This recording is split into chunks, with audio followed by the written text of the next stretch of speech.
ನಾವಿಲ್ಲಿ ಪತ್ರಿಕಾಗೋಷ್ಠಿನ ಕರೆದಿರ್ತಕ್ಕಂಥದ್ದು ಎಲ್ಲ ಈಗಾಗಲೇ ಗೊತ್ತಿದೆ.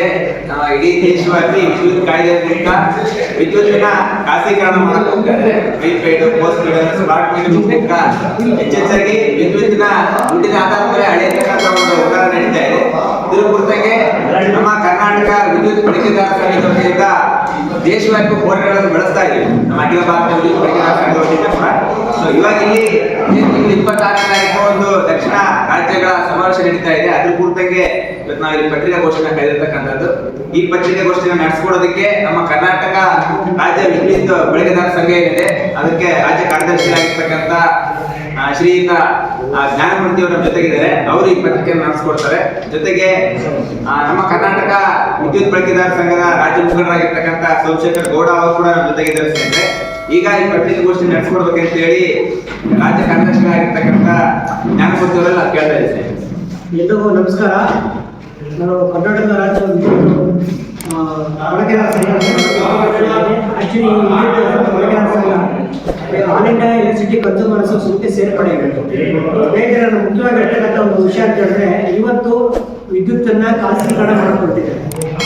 1948 ನಮ್ಮ ಸ್ವತಂತ್ರ ಬಂದ ಮೇಲೆ ವಿದ್ಯುತ್ ಅನ್ನೋದು ಲಾಭ ಅಥವಾ ನಷ್ಟ ಇದ್ದಿಲ್ಲ, ಎಲ್ಲರಿಗೂ ಎಲ್ಲ ಸಾಮಾನ್ಯ ಗ್ರಾಹಕರಿಗೆ ಕೈಗಾರಿಕೆ ಎಲ್ಲರೂ ಕೂಡ ತಲುಪಬೇಕು ಗೊತ್ತಾಗಿತ್ತು. ಅದ್ರ ಪ್ರಕಾರ ನಡ್ಕೊಂಡು ಹೋಗ್ತಾ ಇತ್ತು. ಎಲ್ಲ ಕಡೆ ಎಲ್ಲ ರಾಜ್ಯಗಳಲ್ಲಿ ಮತ್ತೆ ಕೇಂದ್ರ ಮತ್ತೆ ರಾಜ್ಯ ಸರ್ಕಾರಗಳು ಎಲ್ಲ ವಿದ್ಯುತ್ ಉತ್ಪಾದನೆ ಜನಸಾಮಾನ್ಯರಿಗೆ ಸಪ್ಲೈ ಮಾಡ್ತಾ ಇತ್ತು.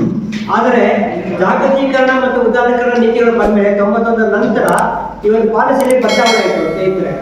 ಇದು ಅದನ್ನು ಕೂಡ ವಿದ್ಯುತ್ ಉತ್ಪಾದನಾ ಕೇಂದ್ರ ಮತ್ತು ರಾಜ್ಯ ಸರ್ಕಾರಗಳು ಮಾಡ್ಕೊಂಡು ಬರ್ತಾ ಇತ್ತು. ಆದರೆ ಜಾಗತೀಕರಣ ನಂತರ ಬಂದಕ್ಕಂಥ ಸಮಯದಲ್ಲಿ 2003ರಲ್ಲಿ ಮೊಟ್ಟ ಮೊದಲ ಬಾರಿಗೆ ಬಿಜೆಪಿ ಸರ್ಕಾರ ಅಧಿಕಾರದಲ್ಲಿದ್ದಾಗ ವಿದ್ಯುತ್ತನ್ನ ಖಾಸಗಿಯವರು ಉತ್ಪಾದನೆ ಮಾಡಕ್ಕೆ ಅನುವು ಮಾಡಿಕೊಟ್ಟು, ವಿದ್ಯುತ್ತಿನ ಖಾಸಗಿ ಉತ್ಪಾದನೆ ಮಾಡಿಕೊಟ್ಕೊಂಡು ಇವತ್ತೇನಾಗಿದೆ ಅಂದರೆ ಶೇಕಡ 50% ಜಾಸ್ತಿ ಇವತ್ತು ಖಾಸಗಿಯವರು ಉತ್ಪಾದನೆ ಮಾಡ್ತಾ ಇದ್ದಾರೆ.